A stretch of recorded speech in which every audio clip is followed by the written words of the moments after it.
Points లేవు, ఎందుకంటే మీరు ఎక్కువ పర్ఫార్మెన్స్ లేదు కదా. ఇది చేసి రెడీ వరకు ఉండడం చాలా గొప్ప నేను అని.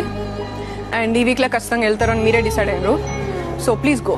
అండ్ ఈ వీక్లో ఖచ్చితంగా వెళ్తారని మీరే డిసైడ్ అయ్యారు, సో ప్లీజ్ గో. మీ ప్రకారంగా నాకు ఈ హౌస్లో ఉండడానికి అర్హత లేదు. మీకు ఆ విన్నింగ్ స్పిరిట్ లేదు, మీకు ఎంతూజియాజం లేదు, గేమ్ ఆడాలని ఇంట్రెస్ట్ లేదు. లేనప్పుడు ఎందుకు ఆపర్చునిటీ చాలా మందికి రాదు.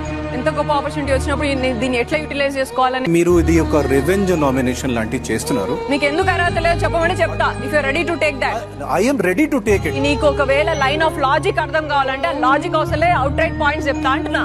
ఇప్పుడు మీరు పృథ్వీకి కరెక్ట్ చేయలేదు.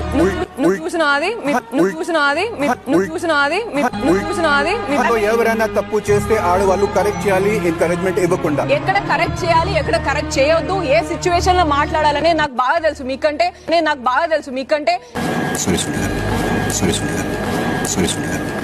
need not be.